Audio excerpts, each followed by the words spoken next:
It's a great privilege to be here with you today to talk about a subject matter that is very close to our hearts, that is very personal to many of us, very sensitive matter, very painful matter indeed. And yes, some of us have lived with some bitterness, and we make no apologies about that. We were a people in war, led into war not by our own wishes or design, but in self-defense. No apologies, Nigeria. No apologies to the world. But here we are.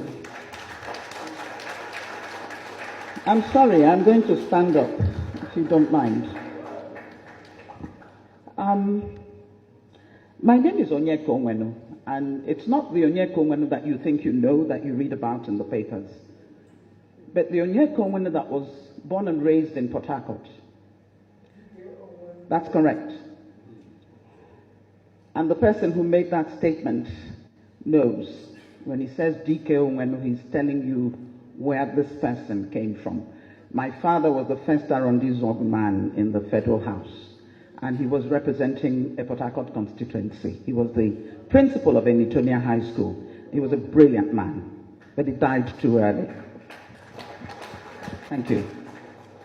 That's my background. I'm also from Abia State. Since I am Adamazi, I'm Adamazi. I'm from Imo State, Arrondissement, and I'm from Anambra, where my mother comes from. I can go there and live. I can do anything I want in Anambra. Nobody can say anything to me. I'm also from Lagos State. Surprise, surprise. Yeah, I'm from Lagos State. I married a Yoruba man. I have 2 Yoruba children. They only paid 5,000 naira as bride price. So we have a right to demand more money anytime. 5 minutes going. Yes, 50 years after that. I fought the war. As a young girl, 14, 15, 16, 17, I was in that war. And I lost many relatives. I worked in hospitals.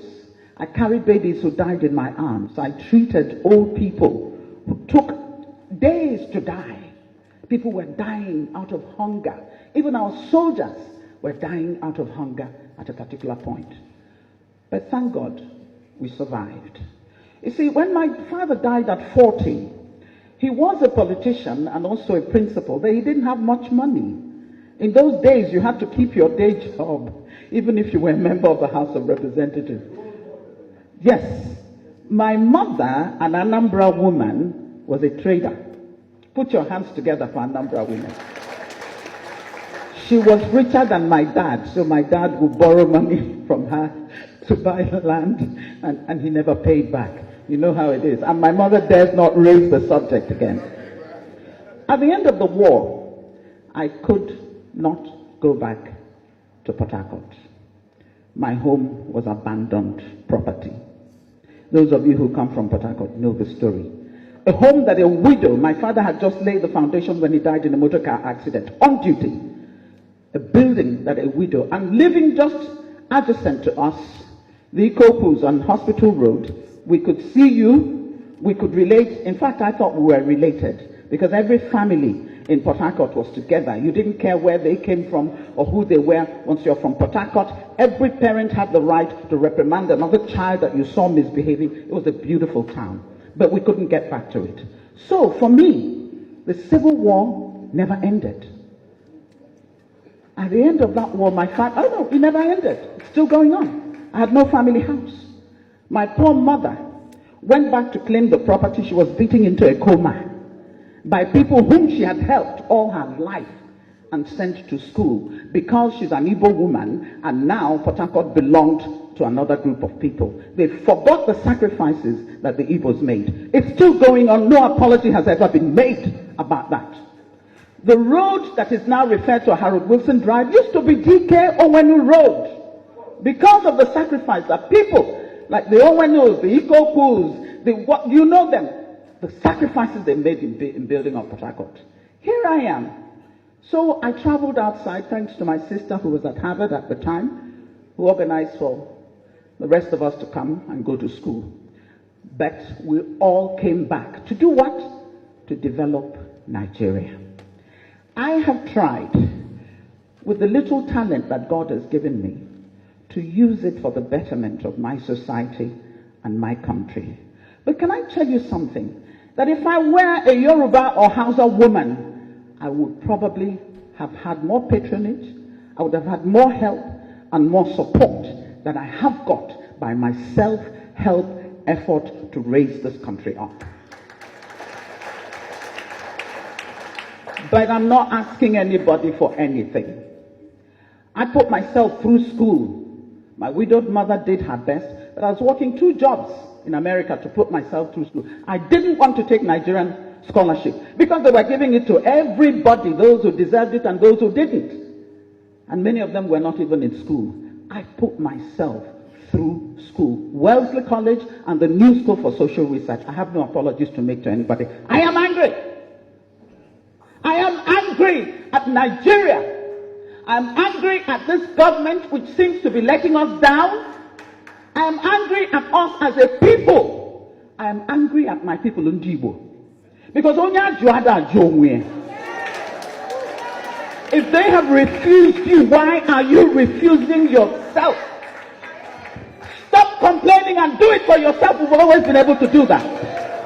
How did we build Imo Airport? Nobody built it.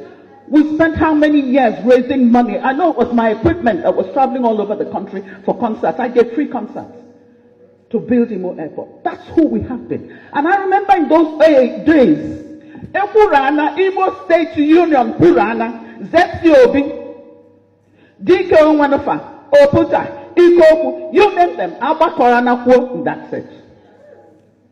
No dispute. Everybody follows the line and gets done what needs to be done. Let me tell you about Ndibo. Ndibo are wonderful people. Let me tell you about Ndibo. Ndibo are resilient. Let me tell you about Ndibo. Ndibo are people with integrity, with conscience, with a feeling of humanity that they can reach out wherever they are and contribute something to that society and not care that they're not even from there. That's who we are. Do not categorize us as people who are uncouth. We don't know, we don't have unity amongst ourselves. You're kidding yourself. We love ourselves. But we also love our neighbors. You see, to love your neighbor, you have got to love yourself. That's what the good book says. Love your neighbor as yourself. So how are you going to love your neighbor if you don't know anything about self-love? I am a proud Igbo woman. And yes, if there's anything you know about me as I walk into a place, know that there's nothing you can do to me in this country to bow my head. I will not do it. I am my father's daughter. I am my mother's daughter. As an Igbo person, I stand before you committed to the project called Nigeria. But at the same time, you talk about never again.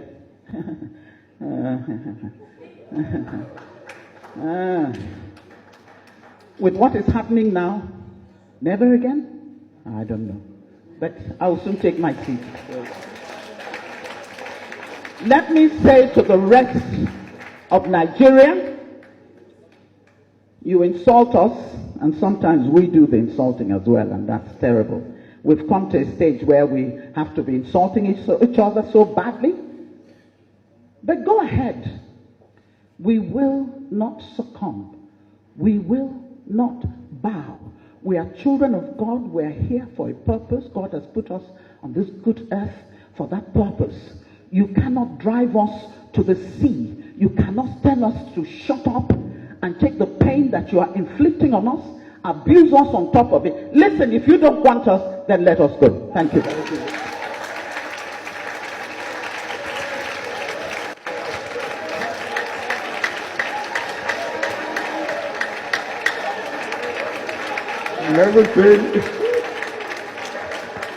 Never seen Onyeka in this form before. Thank you very much.